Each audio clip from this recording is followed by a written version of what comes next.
আসসালামু আলাইকুম। এখন শুনবেন সংবাদ শিরোনাম। শেখ হাসিনার ফাঁসির আদেশ ট্রাইব্যুনালের মাইল ফলক বললেন attorney general.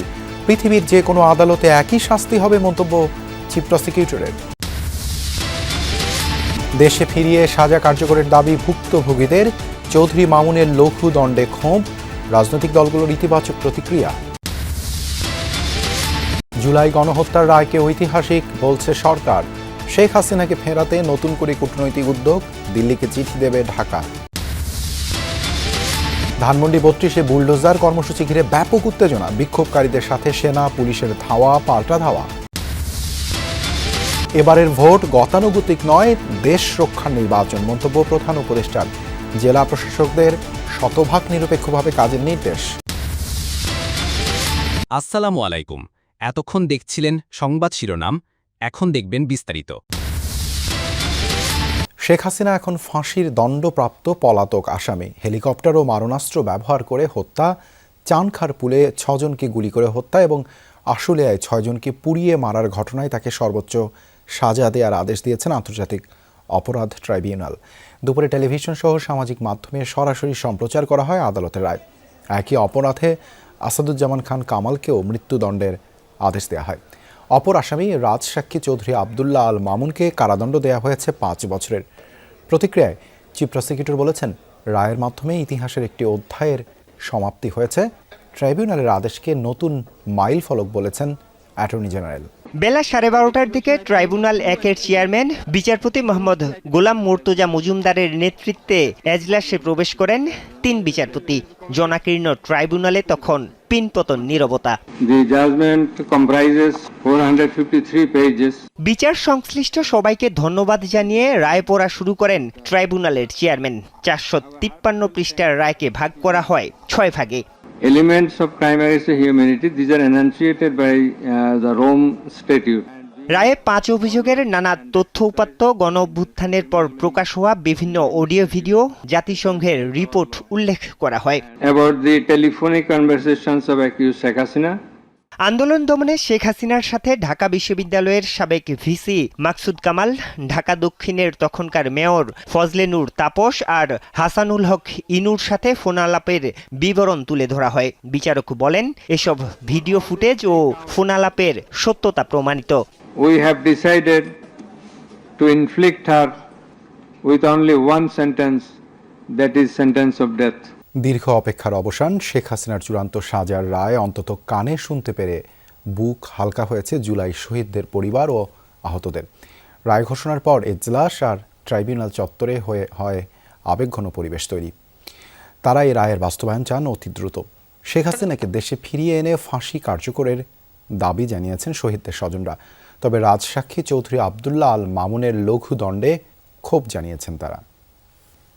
We have decided to inflict her with only one sentence, that is sentence of death. এই চোখের পানি জমা ছিল 14টি মাস।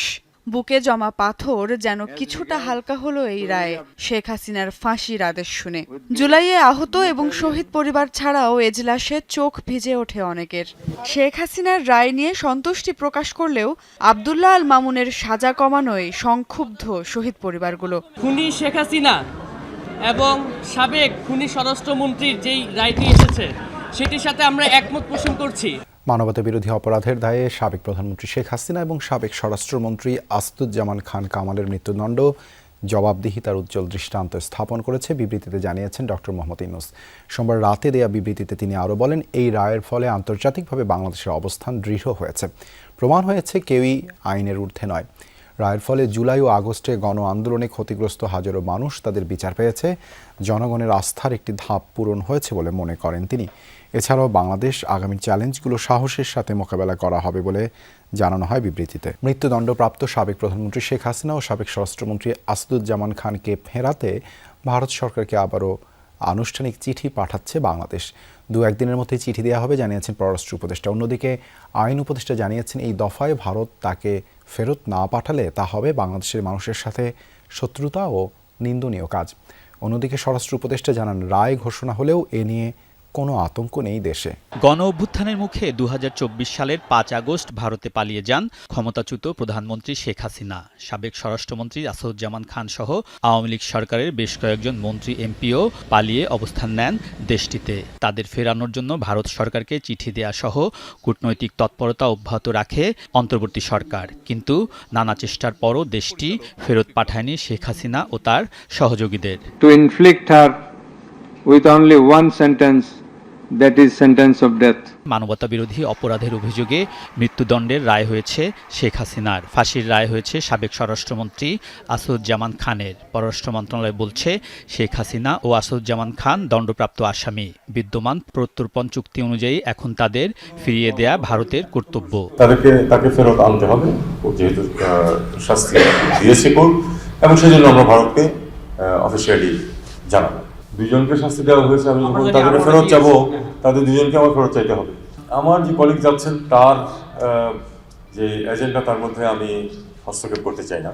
মানবতা বিরোধী অপরাধের দোষী সাব্যস্ত বাংলাদেশের সাবেক প্রধানমন্ত্রী শেখ হাসিনাকে মৃত্যুদণ্ডের যে রায় দিয়েছে আন্তর্জাতিক অপরাধ ট্রাইব্যুনাল, সেটি লক্ষ্য রেখেছে ভারত। ভারতের পররাষ্ট্র মন্ত্রণালয় আজ এক বিবৃতিতে জানায়, ঘনিষ্ঠ প্রতিবেশী হিসেবে বাংলাদেশি জনগণের শান্তি, গণতন্ত্র, অন্তর্ভুক্তি এবং স্থিতিশীলতার স্বার্থে ভারত প্রতিশ্রুতিবদ্ধ। বিবৃতিতে আরও বলা হয়, বাংলাদেশে স্থিতিশীলতা নিশ্চিত করার লক্ষ্য নিয়ে দেশটির সব অংশীজনের সঙ্গে গঠনমূলকভাবে কাজ করার ধারাবাহিকতা বজায় রাখবে ভারত। রাজধানীর ধানমন্ডি 32 নম্বরে আইন শৃঙ্খলা বাহিনীর সাথে শিক্ষার্থী জনতার ধাওয়া পাল্টা ধাওয়ার পর ধানমন্ডি 32 নম্বরে বঙ্গবন্ধুর বাড়ি ধুলোয় মিশিয়ে খেলার মাঠ বানাতে ছাত্র জনতার বুলডোজার কর্মসূচি নিয়ে উত্তেজনা চলেছে দিনভর। এক্সকাভেটর নিয়ে ভেতরে প্রবেশের চেষ্টা করলে লাঠিপেটা করেন আইন শৃঙ্খলা বাহিনী। কর্মসূচিতে আসা শিক্ষার্থী জনতার উপর কয়েক দফা সাউন্ড গ্রেনেড ও টিয়ারশেল নিক্ষেপের ঘটনাও ঘটে।